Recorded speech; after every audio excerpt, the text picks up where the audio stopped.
அம்மாவை கூப்பிடுங்க.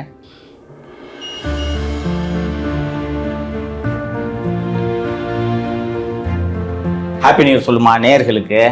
சவுக்கு மீடியா நேயர்களுக்கு ஹாப்பி நியூ இயர். உனக்கும் ஹாப்பி நியூ இயர்மா. தேங்க்யூ.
வணக்கம் சவுக்கு மீடியா நேயர்களே.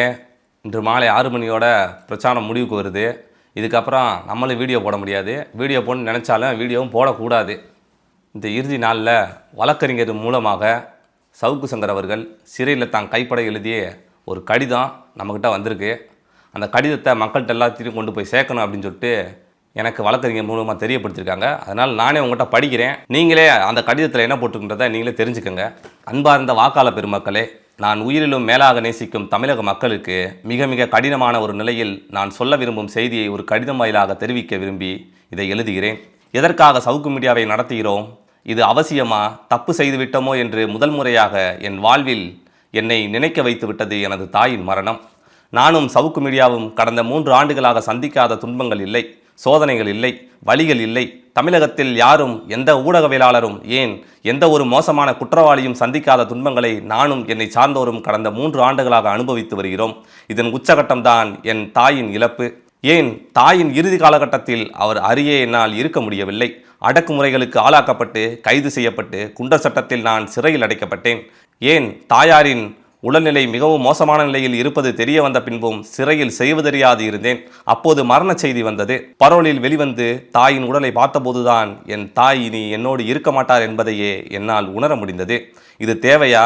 பேசாமல் திமுகவை எதிர்க்காமல் அவர்களுக்கு துதிபாடி கொண்டு மனசாட்சியை அவர்களிடம் விற்றுவிட்டு அவர்களுக்கு சாமரம் வீசிக்கொண்டிருந்தால் என் தாய் என்னோடு இருந்திருப்பாரோ என்ற எண்ணம் வந்தது. அப்படித்தானே பலர் வாழ்கிறார்கள்.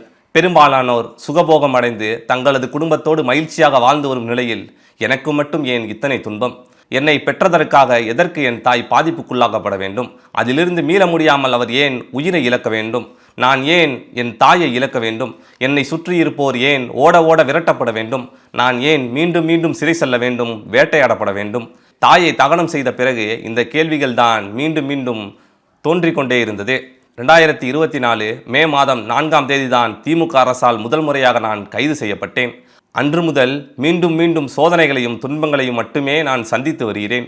சிறையில் என் வலதுகை உடைக்கப்பட்டது, அலுவலகமும் வீடும் சீல் வைக்கப்பட்டது, என் வங்கி கணக்குகள் முடக்கப்பட்டன, என் தாயின் பென்ஷன் வங்கி கணக்குகள் முடக்கப்பட்டது, என் கார்கள் பறிமுதல் செய்யப்பட்டன, கஞ்சா வழக்கில் கைது செய்யப்பட்டேன், குண்டர் சட்டத்தில் அடைக்கப்பட்டேன். நீதிமன்றம் விடுதலை செய்தது, மீண்டும் குண்டர் சட்டம் பாய்ந்தது, மீண்டும் நீதிமன்றம் விடுதலை செய்தது. சிறையிலிருந்து வெளியே வந்த பின் குடியிருக்க வீடு இல்லை. வீடு தேடி அலைந்தேன், அலுவலகம் நடத்த இடம் தேடி சுற்றினேன்.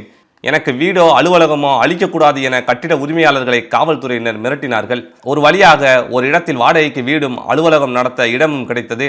மீண்டும் சவுக்கு மீடியாவை தொடங்கினேன்.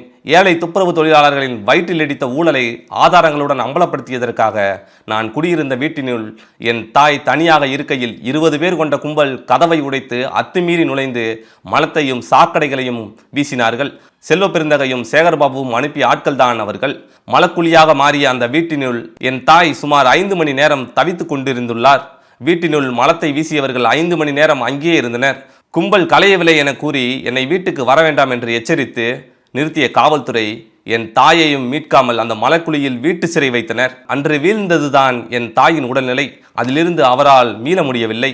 வாடகைக்கு வீடு தர யாரும் முன்வராத காரணத்தால் தூக்கமின்றி ஓய்வின்றி இரவு பகல் வாராமல் பல இடங்களுக்கு சென்று பலரை சந்தித்து பலருடன் உரையாடல் செய்து கருத்து பரிமாறி தகவல்களை சேகரித்து செய்திகளை பின்தொடர்ந்து பல ஆதாரங்களையும் தரவுகளையும் அலசி ஆராய்ந்து மக்களுக்கு உண்மை விஷயங்களை கொண்டு சேர்க்க அரசியல் அரட்டை நிகழ்ச்சி பதிவு செய்து சவுக்கு யூடியூப் சேனலில் வெளியிட்டு வருமானத்தை ஈட்டி சொந்தமாக வீடு வாங்கி என் தாய்க்கென்று ஒரு தனி அறையை கொடுத்து பத்திரமாக பார்த்து கொள்ளலாம் என்று பார்த்தால் ஒரு நாள் காவல்துறையை வைத்து வீட்டின் கதவை உடைத்து என்னை கைது செய்தது திமுகவின் கூலிப்படை. மீண்டும் நீதிமன்றம் விடுதலை செய்ததும் என்னையும் என் தாயையும் நிம்மதியாக வாழ விடவில்லை திமுக அரசு. தினமும் 3 முதல் 5 சம்மன்கள். காலிங் பெல் அடித்தாலே என் தாயின் உடல் நடுங்கியது. இனி தாய் இங்கே இருக்க முடியாது என்பதை தெரிந்து பெங்களூரில் உள்ள தங்கை வீட்டுக்கு அனுப்பினேன். அப்போது என் தாயை கடைசியாக பார்த்தது அதன் பின்னர் பிணமாகத்தான் பார்த்தேன். இந்த இழப்பு தான் நான் தவறு செய்து விட்டோமோ என்று என்னை யோசிக்க வைத்தது. எதற்காக திமுக அரசை விமர்சனம் செய்தேன்?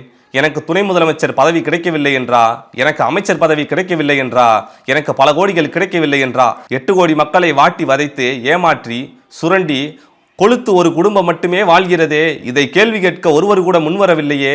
எதிர்ப்பவர்கள் ஒன்று வாங்கப்படுகின்றனர் அல்லது மிரட்டப்படுகின்றனர். இத்தனை அநியாயங்கள் நடந்தும் ஒருவர் கூட எதிர்கேள்வி கேட்க முன்வரவில்லையே என்றுதான் கேள்வி கேட்டேன். இதன் காரணமாகவே பழிவாங்கப்பட்டேன். இதை என் தாய் எப்படி பார்த்தார்? பெருமையாக பார்த்தார், என்னை ஊக்குவித்தார், எனக்கு துணையாக நின்றார், என்னை வாழ்த்தினார். இந்த தாய் கமலா தன்னை தியாகம் செய்து என்னை ஊக்குவித்துள்ளார் என்றே என் ஆருயிர் தாய் கமலாவின் மரணத்தை நான் புரிந்து கொள்கிறேன். ஒரு சவுக்கு சங்கர், அவர் தாயார், ஒரு சவுக்கு மீடியா, ஒரு குடும்பத்தின் கதையல்ல இது. 8 கோடி மக்களின் கதை. இந்த 8 கோடி மக்களின் நலனுக்காகத்தான் கமலா உயிர் துறந்துள்ளார். நாங்கள் சந்தித்த துன்பங்களும் துயரங்களும் எங்கள் சுயநலனுக்கானது அல்ல, 8 கோடி மக்களின் நலனுக்கானது. மக்கள் நலனை மனதில் வைத்து மட்டுமே 3 ஆண்டுகளாக இந்த சோதனைகளை எதிர்கொண்டோம். சிறை சென்றோம், எங்கள் தாயையும் இழந்துள்ளோம். 4 மே 2024 தொடங்கிய எங்களது துன்பங்களுக்கு அதே 4 மே 2024 அன்று விடிவு கிடைக்கும் எனது அருமை தமிழக மக்களாகிய உங்களுக்கு கிடைத்துள்ளது. 23 ஏப்ரல் 2026 அன்று உங்களிடம் கிடைக்க உள்ள வாக்குச்சீட்டு தான் அந்த வாய்ப்பு. திமுக என்ற தீய சக்தியை ஒழித்து கட்ட கிடைத்துள்ள ஒரே வாய்ப்பு. எப்படி ஒழித்து கட்டுவது? ஒரே வழி, அதிமுக தலைமையிலான தேசிய ஜனநாயக கூட்டணிக்கு வாக்களிப்பது மட்டுமே. ஏன் புதிதாக வந்த நடிகர் வீழ்த்த மாட்டாரா? தமிழ் தேசிய தலைவர் வீழ்த்த மாட்டாரா என்றால் நவீன ஆயுதங்களையும் அசுர பலத்தையும் கொண்டிருக்கும் திமுக கூட்டணியையும் வீழ்த்த சரிக்கு சமமான பலம் கொண்ட ஒரே சக்தியால் மட்டுமே முடியும்.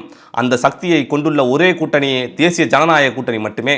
மற்றவர்களுக்கு வாக்களிப்பது திமுக என்ற தீய சக்தியை மீண்டும் வளர்க்கவே உதவும் என்பதால் தீய சக்தியை ஒழிக்க வேண்டும் என்று நினைப்பவர்கள் தேசிய ஜனநாயக கூட்டணி கட்சி வேட்பாளர்களுக்கு வாக்களிப்பது ஒன்றே வழி. திமுக வீழ்வது காலத்தின் தேவை. இந்த அழிவு சக்தியை வீழ்த்த நானும் சவுக்கு ஊழியர்களும் படாத துன்பங்கள் இல்லை, அனுபவிக்காத வேதனைகள் இல்லை. என் அருமை தாய் கமலா தன் உயிரை இழந்திருக்கிறார். இந்த தியாகங்கள் வீணாகக்கூடாது என்றால் திமுக வீழ வேண்டும். அதற்கு ஒரே வழி, அதிமுக தலைமையிலான தேசிய ஜனநாயக கூட்டணி கட்சி வேட்பாளர்களுக்கு இரட்டை இலை, தாமரை, மாங்கனி, குக்கர் ஆகிய சின்னங்களில் வாக்களிக்க வேண்டும் என்று கேட்டுக்கொள்கிறேன். என் அருமை தமிழ் மக்கள் மீது உள்ள நம்பிக்கையால் இந்த கோரிக்கையை உங்களிடம் வைக்கிறேன். என் தாயின் கமலாவின் தியாகத்தின் மீது இந்த கோரிக்கையை உங்களிடம் வைக்கிறேன். திமுகவை வீழ்த்துவோம் தோழர்களே. உங்களின் நலனையும் தமிழகத்தின் எதிர்காலத்தையும் பாதுகாக்க உங்களது வாக்கு முக்கியத்துவம் வாய்ந்தது. இதை சொல்வது எனது கடமை என்று கருதிய கடிதத்தை உங்களுக்கு எழுதியுள்ளேன். அன்புள்ள சவுக்கு சங்கர். இந்த கடிதம் தான் அவர் சிறையிலிருந்து எழுதி அனுப்பியது. தயவு செஞ்சு இந்த மக்களுக்கு நான் ஒன்று சொல்லிக்கிறேன். மீண்டும் எக்காரணத்தை கொண்டும் திமுக என்ற தீய சக்தி இந்த தேர்தலில் மட்டும் அல்ல, எத்தேர்தலிலும் ஆட்சிக்கே வரக்கூடாது என்ற நிலையை இந்த மக்கள் உருவாக்க வேணும் அப்படின்னு உங்கள்கிட்ட நான் கோரிக்கையாக வச்சுக்கிறேன். இந்த கடிதத்தை தான் சங்கர் சார் தன் கைப்பட எழுதி மக்களுக்கு சொல்ல சொல்லி இந்த கடிதத்தை அனுப்புனார். நான் உங்கள்கிட்ட படிச்சுட்டேன். மக்களே, இந்த திமுக என்ற தீய சக்திக்கு மட்டும் எக்காரணத்தை கொண்டும் வாக்களிக்கின்ற சிந்தனையே வரக்கூடாது. ஏன்னா இந்த 5 ஆண்டு கால ஆட்சியில் அவங்க செய்த கொடுமைகள் இருக்கே ஏராளம். சங்கர் சாருக்கு நடந்த கொடுமையாக இருக்கட்டும், சவுக்கு மீடியாவுக்கு நடந்த கொடுமையாக இருக்கட்டும், இல்லை எங்களுக்கு என்ன தலையெழுத்தா இதெல்லாம் உட்காந்து நாங்கள் எனக்கு என்ன ஜெயிலுக்கு போகணுன்ற ஆசையா? யாருமே இந்த அரசுக்கு எதிராக பேசலை. ஒரு அரசு இருந்துக்கிட்டு எல்லாத்தையும் சுரண்டி தின்னுது, அவ்வளோ ஊழல் பண்ணுது. யாரெல்லாம் அரசுக்கு எதிராக பேசுகிறாங்களோ எல்லாத்தையும் தூக்கி அரெஸ்ட் பண்ணுறது, ஒரு கமாண்டு போட்டால் அவர் கூப்பிட்டு விசாரணை கூப்பிடுறது அப்படின்னு சொல்லிட்டு இவங்க பண்ண அட்டூழியத்துக்கு ஒரு முடிவே இல்லையா? யாராவது ஒரு ஆள் பேசிதானே ஆகணும் அப்படின்னு சொல்லிட்டு தான் நாங்கள் பேசினோம். பேசினதன் விளைவு தான் சங்கர் சார் மீது குண்டாசு போடப்பட்டுச்சு. நாங்கள் என்ன எங்களுக்கும் திமுகவுக்கும் சொத்து தகராறா? இல்லை சவுக்கு மீடியாவுக்கும் இல்லை வேறு யாருக்கும் எங்களுக்கு என்ன பஞ்சாயத்தா? அரசு பண்ணக்கூடிய ஊழல்களை நாங்கள் பேசினோம். வேற என்ன நாங்கள் பண்ணோம்? அதுலேயும் அந்த அம்மாவோட இறப்பு தாங்கிக் கொள்ளவே முடியாது. ஏதோ சிலர் சொல்கிறாங்க அம்மாவோட இறப்பில் நாங்கள் அரசியல் செய்கிறோம்னு சொல்லிட்டு. அரசியலால் தான் அந்த அம்மா இறந்தாங்க. அதை இங்கே இருக்க யாராலுமே மறுக்க முடியாது. சவுக்கு மீடியா ஏன் இத்தனை தடவை முடக்கப்படுகிறது? சவுக்கு சங்கர் அவர்கள் மீது 3 முறை குண்டர் சட்டம் போடப்பட்டுச்சு. அதுக்கு என்ன காரணம்?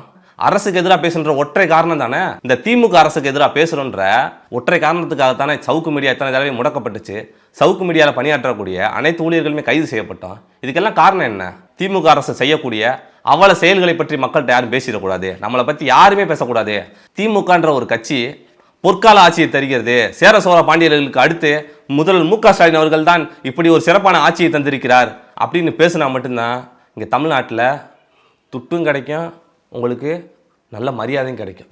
இதையெல்லாம் விட்டு தொடர்ந்து மக்களுக்கு நடக்கக்கூடிய அநீதிகளையும் அரசு செய்யக்கூடிய ஊழல்களை பற்றியும் தான் பேசினோம். இதற்காகத்தான் இந்த தாயின் உயிரிழப்பு, சவுக்கு சங்கர் அவர்கள் மீது போடப்பட்ட குண்டர் சட்டம், இவை அத்தனையும். மக்களே, உங்களுக்கு மீண்டும் இதை நான் நினைவுபடுத்த விரும்புகிறேன். இந்த திமுகவின் அவலங்களை மக்கள் தெரிந்து கொள்ள வேண்டும். அதுலேயே முக்கியமான இன்னொன்று வேற விட்ட சொல்லாமல் விட்டேன். நான் சங்கர் சார்ட்ட பேசுகிறப்ப சொன்னார், அவங்க அம்மாவுக்கு வந்துட்டு அந்த 5 மணி நேரம் உள்ளே இருந்தாங்க பாருங்கள். அந்த மலத்தோட அந்த கழிவு நீரோட துர்நாற்றம் கடைசி வரைக்கும் அவங்கள விட்டு போகவே இல்லை. அவங்க உயிர் பிரிகிற வரைக்கும் அவங்க கூடயே தான் இருந்துச்சு. அடிக்கடி சங்கர் சார்கிட்டையும் சங்கர் சாரோட தங்கச்சின்னு சொல்லுவாங்களாம், இந்த துர்நாற்றம் அப்படியே இருக்குது, அது போக மாட்டேது விட்டு அப்படின்னு சொல்லிட்டு. இப்போ மக்கள் நீங்கள் நினச்சி பாருங்கள், இவ்வளவு கொடூரங்களை நிகழ்த்திய இந்த திமுக அரசுக்கு இனிமேலும் நீங்கள் திமுக ஓட்டு போடணும்னு நினச்சிங்கன்னா நீங்கள் எப்படிப்பட்ட பிறவிகள்னே எனக்கு உண்மையிலே தெரில. இந்த விஷயத்த எந்த ஊடகங்கள்லையும் வெளியே வரல, யாருமே பேசலை. இப்போ நான் சொல்கிறேன், மாலதி மேம் அரெஸ்ட் பண்ணாங்க. அரெஸ்ட் பண்ணி கூட்டு வரப்ப ஒரு பெண் காவலர்களுக்கு கூட அங்கே இல்லை, எல்லாமே ஆண் காவலர்கள். மாலதி மேம் அரெஸ்ட் பண்ணி கூட்டு வராங்க. இங்கே சட்டப்படி தான் நடக்கணும். ஒரு பெண்ணை விசாரிக்கணுன்னா கூட அங்கே பெண் காவலர்கள் போகணும். அப்படி இருக்கப்ப அரெஸ்ட் பண்ணி கூட்டு வரப்ப எப்படி ஆண் காவலர்கள் கூட்டு வர முடியும்? அதை விட கொடுமை, ஒரு பொண்ணு உடல் ரீதியாக சிறையில் எவ்வளவு கொடுமைகளை அனுபவிப்பாங்கன்னு சொல்லிட்டு இந்த பார்த்துட்டு இருக்க பெண்களுக்கு உங்களுக்கே தெரியும். அதை நான் உங்கள்கிட்டே விட்டுறேன். இவ்வளவு கொடுமைகளையும் தாங்கிக்கிட்டு சவுக்கு மீடியா தொடர்ந்து பேசுதுன்னா அதுக்கு ஒற்றை காரணம் மட்டும்தான். இந்த திமுக அரசு வீட்டுக்கு போகணும், இந்த திமுக அரசு அழித்தொழிக்கப்படணும், மக்களுக்கு விடிவு காலம் பிறக்கணும் அப்படின்னு சொல்லிட்டு தான் தொடர்ந்து சவுக்கு மீடியா செயல்பட்டு வருது.